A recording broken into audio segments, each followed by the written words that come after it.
from Italy, from the Society for the Defense of Tradition, Family, and Property, is Mr. Julio Laredo. Good morning to you, Mr. Laredo.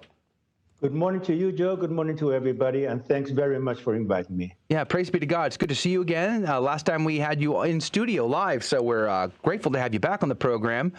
So much has happened since then to catch up on, but let's talk about Italy. There's been a lot of talk here in North America about fascism on the rise again in Italy, with the rise of the Brothers of Italy party and the first ever Prime Minister of Italy being a female, Mrs. Giorgia Meloni. Tell us about this from your perspective, having lived there for so long. Well, to begin with, all this rubbish, all this fascist accusation is just rubbish. You have to understand one thing, that for many decades, what was conservatism in Italy, I mean in 1920s, 1930s, 1940s, was associated in one or other way with the fascist party of Benito Mussolini. The real fascists were a minority within the fascist party. But because it was the only anti-communist party, it attracted people who were not fascist. They were Catholic, they were anti-communist, they were conservatives, they were against the decadence of the family, and so on. So from that fact comes that a part of the conservative public in Italy, in one way or the other, has one or two roots in that reality. So it's true to say that Giorgia Meloni in her coalition has a minority, but I'd say it's extreme minority that comes from that, let's call it tradition. But that's absolutely false. First, that she's a fascist, and second, that she's bringing fascism to power. Mm-hmm.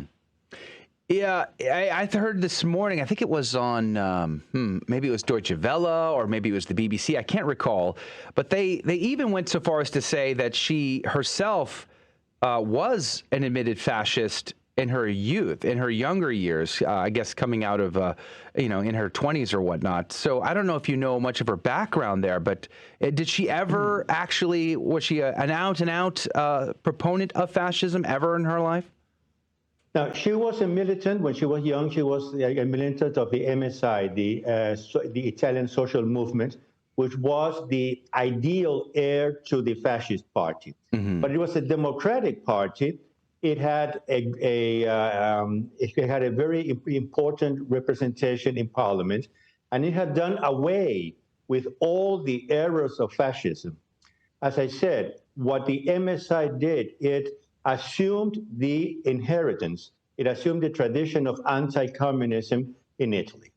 Now, that there were extreme minorities that continued to be fascist, that's a fact, but that's not her case. Yeah, her speeches are getting quite a bit of attention, very powerful, very passionate speeches that she's made, not only in the Italian parliament, but at various events that have made the videos online. In fact, YouTube took one down recently. I think they did reinstate it after the backlash. But some are comparing her to Viktor Orban in Hungary or Marine LePen in France. How do you see her? Well, the thing is this, and this is an extremely important point for an analyst like me. In politics, it's less important what the person or who the person is, the candidate or the president is, rather than what he represents. Giorgia Meloni represents the anti-revolutionary reaction in Italy. Mm-hmm. And that's the most important fact. Just as in the United States, excuse me, if I give an American example, you can think about Trump, whatever you want. He represents a certain reaction. He represents a certain movement of the public that doesn't want to go in the wrong way, meaning the leftist way. So Giorgia Meloni right now, because after the flop of Silvio Berlusconi, after the flop of Matteo Salvini, she is representing this reaction. She's representing this movement, which has been very visible. I've written about this reactive movement already in the late 1990s. It was already visible back then.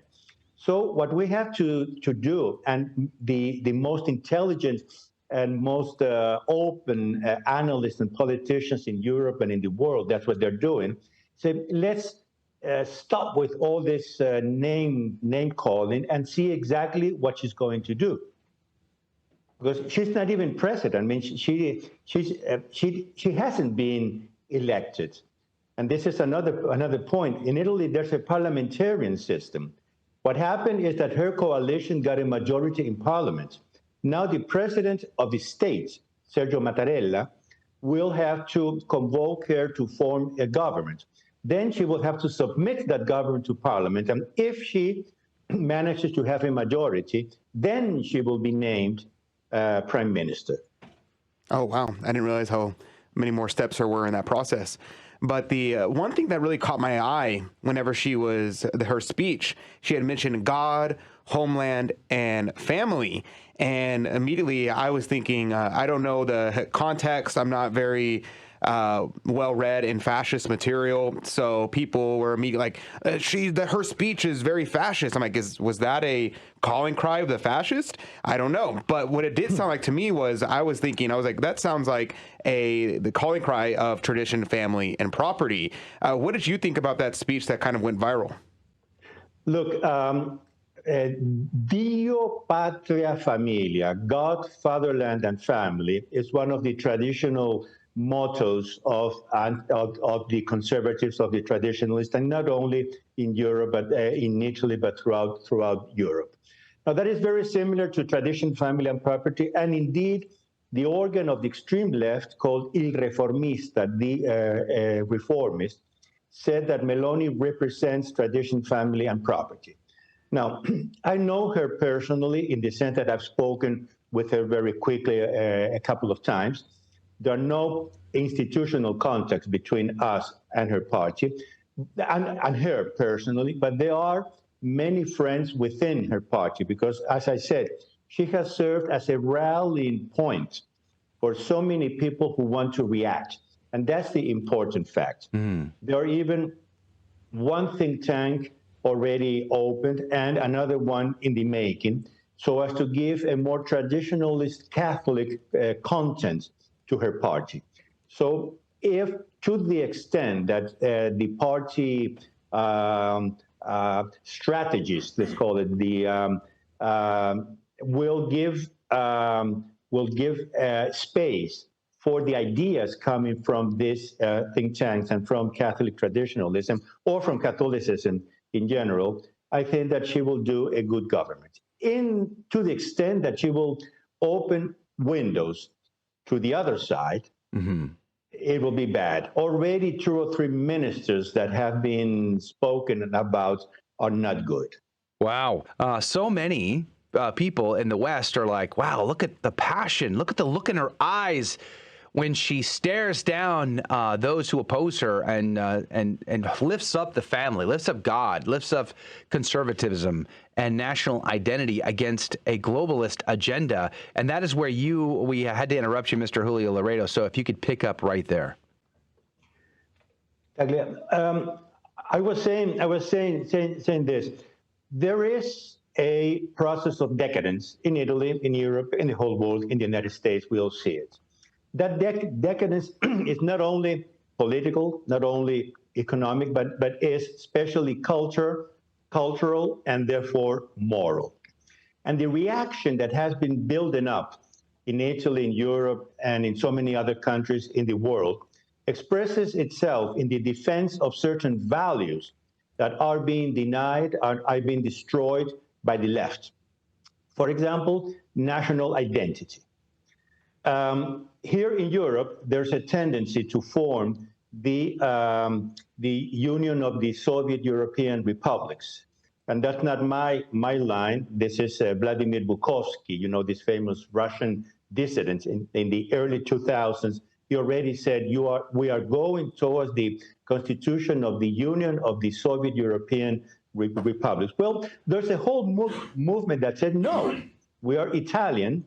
And within Italy, there's the north, there's the south, there are the several regions. Therefore, a very healthy traditionalism. And in this sense, Giorgia, Meloni, and me too, she is against this European Union, not against a European Union.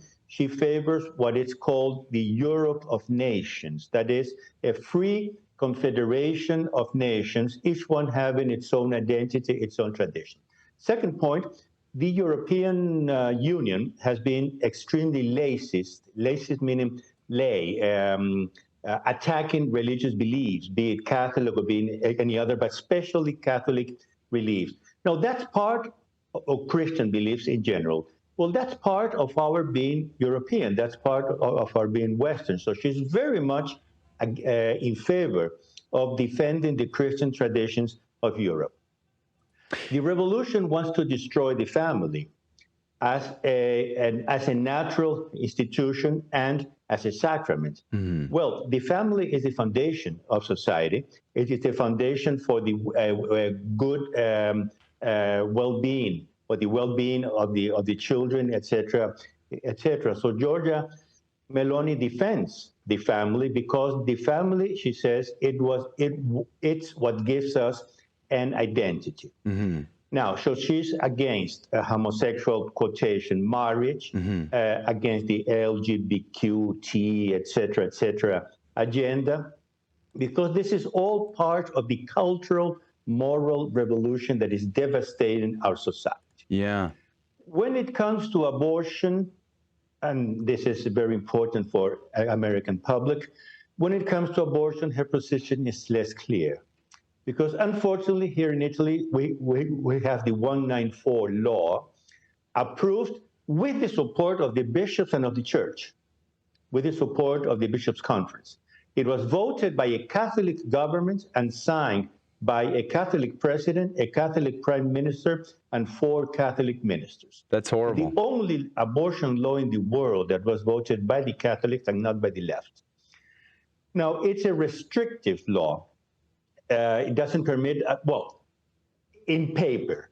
In reality, it opened the door wide open for abortion all the way down to the 9th month of pregnancy. Now, so there are so many people who are now not well informed or not well oriented who say, let's just apply correctly that 194 law. Well, this is not good. And unfortunately, this seems to be her position. So in pro-life, the strictly pro-life issues, she's a little bit less firm. Now, I suggest, as you said, that you listen to her speech at the World Congress of Families in Verona. I think it's 2018. I said I was there. And her speech that was in 2019 or 20 in Spain, in Madrid, in a Vox public rally. Mr. Laredo, I ask for your mercy here. I am not as informed in Italian politics or what a parliamentary system there looks like, but I'm wondering, since you mentioned on the difference between practical and something on paper, I'm wondering, would her victory bring in some sort of practical implications that we would consider a win for conservative people, or is it just going to be more of the same? I am cautious sometimes when I see headlines of people winning elections and they champion them to be as the most conservative people or a win for conservatism, but in reality, the practical implications are sometimes pretty slim, if any. What do you think? Well, I just wrote an article. I sent it to the American TFP yesterday. They might translate it. I can send it to you in the original Italian. You can do a Google translation. Basically, it's this. As I've been saying, there is a reaction. There's a movement of reaction that has very, very deep roots, and it's coming all the way since the 1990s, and it's very easy to follow. Well, it just happened that today, Giorgia Meloni concentrated in her this reaction and won the first free elections in Italy since 2008. But this is another point that has to be taken into consideration. Italians haven't voted since 2008. So Parliament has perpetuated itself, electing people of their own as presidents without ever consulting the Italian people. The first real free elections that we've had in 15 years are these ones now. And Wow. the certain, those are the problems of the parliamentarian system, which is very different from the presidential system that you have in the United States. Now, will not so much she, but a party is made of scholars, it's made of analysts, it's made of people who actually write and form the program of the party. Will they understand that the Italian people has put in their hands not only the Italian government, but more deeply, the mission to react against the revolution?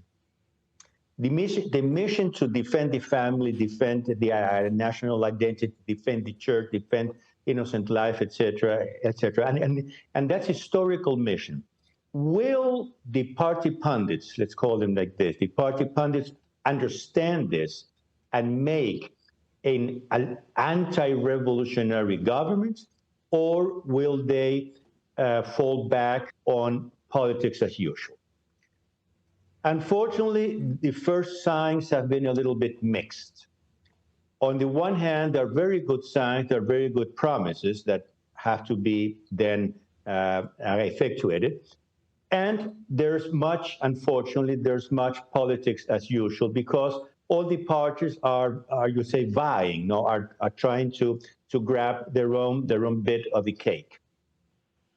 How will this be? I don't know. But the fact is that there are people, the TFP, the Italian TFP is one, but there are many other people who will put Giorgia Meloni's government on the hot spot when it comes to defending the real values. Yeah. And one thing I say in this article, analysts here distinguish between what they call a structural vote and a personal vote. Structural vote means a vote for the program. Personal vote means a vote for the leader. Unfortunately, Giorgia Meloni has only 19% of structural vote, that is a vote for her party's program. 81% is a personal vote for her. Now, the charisma of a leader comes and goes very easily. Will she be able to transform this personal vote, her own charisma, into a vote for the party's program, for the ideas, for the values? That's the great question that everybody now in Italy is asking himself. Real quickly, we only have a couple minutes left in our conversation. We're saying all these things, and American politics is receiving all this kind of propaganda. And what is the perception of the Italian people, the average Italian citizen, about this whole situation? It's exactly what I said. They were, excuse me, the expression, they were fed up with not being able to vote. And they were sick and tired of seeing all these left-wing politicians become presidents without ever winning one single election. Mm-hmm. The first opportunity that they've had to express their views, to express their mind, they voted massively, because in the Senate, the center-right coalition, the majority is 201. There are 400 senators. 201 makes a majority. They have 238 senators. Wow. In the House of Deputies, the majority is 400. Senate is 100. Senate is 400. They have 45 votes more than the absolute majority. So they have the numbers to do a very stable government. In fact, they can do whatever they want. Now, the Italian people also expressed itself in the regional and local elections, because along with the general, national, federal elections, there were many local elections. Most, except one, of the left-wing candidates at the local level lost. Really? Wow. So this is also very important, and it forms the whole picture. Mm-hmm. So the Italian people voted massively. It's not a majority of 50 plus 1. It's a huge majority that they now have in parliament and at the local level.